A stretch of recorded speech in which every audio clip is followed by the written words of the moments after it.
바울은 무엇을 위해 따로 세움을 받았나요? 그렇죠. 복음.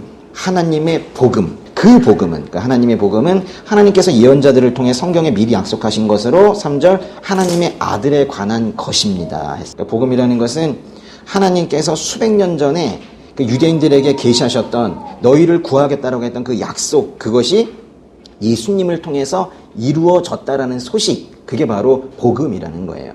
그러니까 갑자기 예수님이 등장을 한 것이 아니라 그 수천 년 동안 하나님께서 약속하신 죄 가운데 살고 있는 우리가 불쌍해서 한 분을 보내주시겠다고 약속하시고 그것을 이루셨다라는 그 소식, 그것이 바로 복음이라는 거예요. 복음은 누구에 관한 것이래요? 하나님의 아들 예수님이겠죠. 그러니까 예수님에 관한 소식이래요. 그래서 복음을 아주 간단하게 정리하면 예수님에 대한 소식이라고도 얘기할 수 있죠. 하나님의 아들의 복음 안에서 내 영으로 섬기는 하나님이 내 증인이신, 여기 또 9절에도 다시 복음이라는 말이 등장을 하네요. 그죠?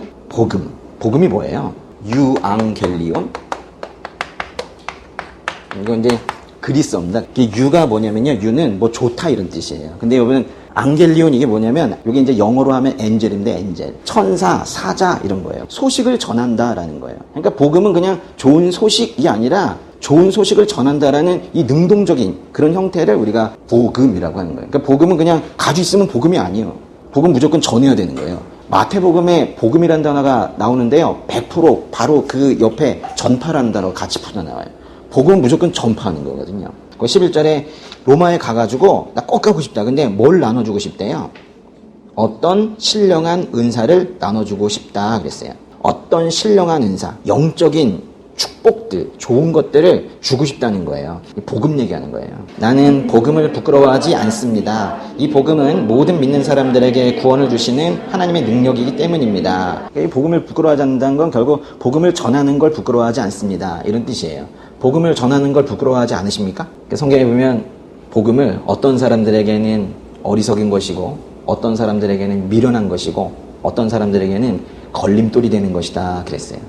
그러니까 복음을 들으면요 아주 심각한 영적 거부 반응을 보이는 사람들이 있어요. 사실은 이 복음을 부끄러워하지 않는다라는 게 이게 지금 시대의 역설인 거예요. 사람들이 따라가는 가치. 당시 로마 제국 시대 때 가장 큰 힘은 로마 제국이거든요. 시대를 보면은 이거는 당연히 부끄러워야 될 일이고 한 거예요. 근데 그거를 부끄러워하지 않겠다라는 거예요.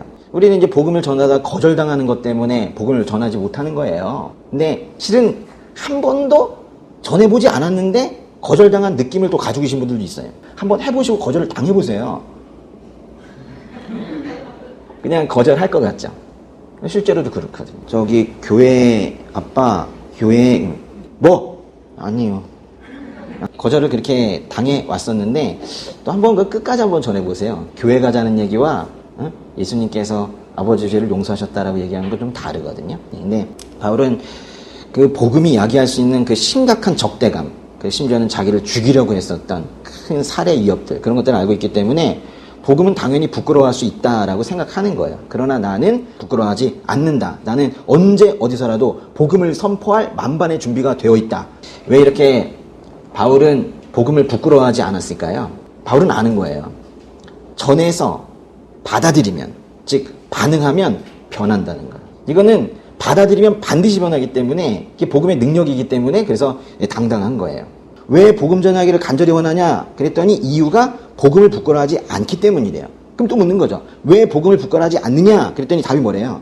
이 복음은 모든 믿는 사람들에게 구원을 주시는 하나님의 능력이기 때문이다라는 거예요. 왜 복음을 들으면 반드시 변화가 일어나게 될까요? 복음은 모든 믿는 사람들에게 구원을 주시는 하나님의 능력이기 때문에. 복음의 능력이라고 표현을 하지만 복음이 가지고 있는 어떤 힘 이런 것이 아니라 사실은 복음이 능력이라는 거예요. 복음 자체가 능력이라는 거예요. 복음을 떠나서는 구원도 해방도 자유도 생명도 하나도 얻을 수가 없습니다. 그러나 구원의 능력이 복음 안에 있기 때문에 복음을 받아들이면, 다른 말로 반응하면 사람이 변해요. 의인은 믿음으로 살 거야. 이게 무슨 뜻이냐면요, 기다려, 구원은 내가 하니까 너 그냥 믿음 가지고 내가 하는 일 지켜보고 있어, 뭐 이런 뜻이거든요. 복음을 받아들이면요 사람이 변화하는데 시간차가 있어요. 반드시 변화는 일어나는데 시간차가 있어요. 그 기간 동안에 믿음으로 살라는 거예요. 무슨 믿음일까요? 하나님께서 반드시 이루신다는 믿음. 하나님께서 우리를 반드시 변화시키리라는, 그 믿음을 가지고 사는 거예요. 복음은요, 정말 전해지고 들려오고 하는 어떤 생명체처럼 꿈틀꿈틀거리게 되면 이런 느낌이에요. 복음이 우리에게 이렇게 말을 걸어요. 응? 영호야, 이렇게 이제 말을 건단 말이에요. 네? 이러면서 이제 반응을 해야 되거든요. 근데 이제 사람들 보면은 아무리 말을 걸어도 듣지 않는 사람들 있죠. 요즘엔 뭐 세상이 아무리 말을 걸어도 듣지 않죠. 근데 이제 듣지 않는 시대를 지나갔어요. 이제 복음을 전하는 입을 막으려고 하고 그 혀를 자르려고 하는 그런 시대까지 지금 가게 된 거예요. 작년에 헌법 개정을 통해서 영구 집권을 확정한 시진핑이 다스리고 있는 저 중국은 아주 심각한 그런 상황이 되었어요. 이제 성경을 다시 쓰겠대요. 시진핑이가. 바울이야? 공산주의를 담아서 쓰겠대요. 그거를 배포하겠대요. 근데 이런 것들이 뉴스에 나옵니까 안 나옵니까? 이 말씀을 우리에게 주시는 이유가 평상시에 먹고 살만할 때 그때를 대비한 게 아니에요. 어떤 상황에서도 이제 믿음을 잃지 말라고 미리미리 이렇게 말씀을 넣어주시는 거거든요. 지금 이 로마서에서 이야기하려고 하는 이 복음이라는 것은요, 우리가 의를 잃어버린 채 살고 있다는 겁니다. 죄를 지어서 의라는 것을 상실한 채로 살고 있는데 하나님께서 우리에게 그 상실된 그 자리에다가 하나님의 의를 넣어주시겠다라고 하는 거예요. 그 종교개혁가 루터가 하나님은 벌 주시는 분이 아니라 하나님의 의를 나한테 부으셔가지고 이 죄인을 칭의하시고 의롭게 보셔서 그 곁에 두시려고 하는 거구나. 이거를 깨닫는 순간 고백한 게 있어요. 내가 전적으로 다시 태어난 것 같았다. 그리고 나서 열려져 있는 그 천국 모드로 내가 들어가는 것 같은 느낌이 들었다. 복음은 또 이렇게 정리할 수 있어요. 하나님께서 주시긴 주시는데 특별히 죄인에게 주시는 그런 선물이에요. 하나님의 의의 반대말은 분명히 자기의거든요. 복음이 하나님께서 하나님의 의를 우리에게 주시겠다는 것이면은 그거는 결과적으로 하나님의 의도 가지고 나의 의도 가진 상태로 살 수는 없어요. 하나님께서 내가 내 의를 줄게. 그 대신 네 거 버려. 이 얘기거든요. 하나님의 의를 부으시는 대신 나의 의를 버릴 것을 지금 주문하고 계시는데 우리가 얼마나 자기중심적이에요. 우리가 오늘 기쁜 소식 복음에 대해서 얘기했는데 정말 복음이 기쁜 소식입니까? 한 학생이 막 화가 나가지고 왔어요. 뭐 교회 안 다니는 친구예요. 우리가 죄인이다 부터 시작해서 예수님 만나라고 기쁜 소식 전했는데 더 화내고 갔어요. 한 학생이, 그 친구는 교회 다니는 친구예요. 우울하다면서 왔어. 제가 또 복음을 전했죠. 응? 우리는 죄인이다부터 시작해서. 근데 노골적으로 반감을 보이면서 결국 한다는 말이 가면서 제가 거의 한 시간을 얘기했거든요. 저한테 가면서 뭐라 그랬냐면 저기 목사님 저 사실은 저는요 남의 말을 잘 듣질 않아요. 그냥 이런 분들이 태반이에요. 복음이 정말 여러분의 기쁜 소식이에요. 복음은 우리의 이 죄악된 본성, 우리의 이 견고한 자아, 이 교만, 이거를 깨뜨리겠다고 사실 하나님께서 내가 하나님의 의를 너에게 부을 거라는 거는 너의 교만, 너의 죄, 너의 그 나쁜 습관, 그 사탄의 손잡고 가는 그 마귀적인 속성들, 그거 내가 부숴줄게 라고 사실은 선전포고하는 거거든요.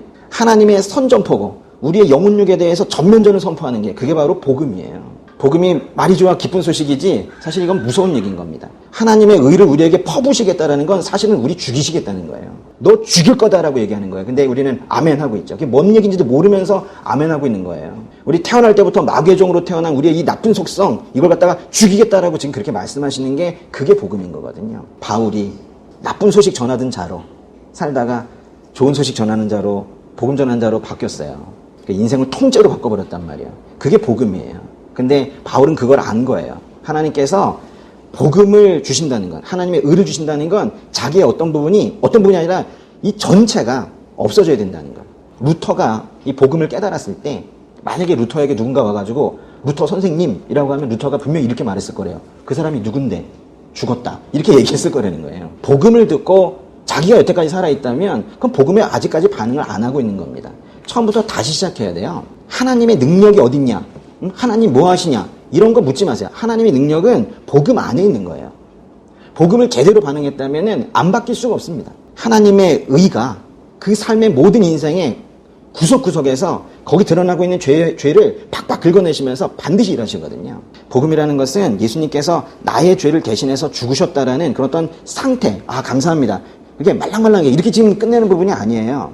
나의 죄를 위하여 죽으시고 그분이 이 안에 들어와서 사시는 거예요. 내가 다 죽고 그분이 이 안에 들어와서 사시는 거. 그걸 갖다 이제 우리가 복음을 받아들였다. 그렇게 얘기하는 거거든요. 근데 우리는 이 안에 예수님께서 예수의 영이 살아가지고 성령 하나님께 계속 기도하면서 어떻게 할까요? 이래서 그 길로 나아가야 되는데 이 안에 예수님께서 하신 게 아니라 내가 너무 크고 내가 너무 생생하게 살아있어서 도저히 복음을 따라갈 수가 없는 거예요. 복음을 받아들인다는 건 나를 죽이는 거거든요.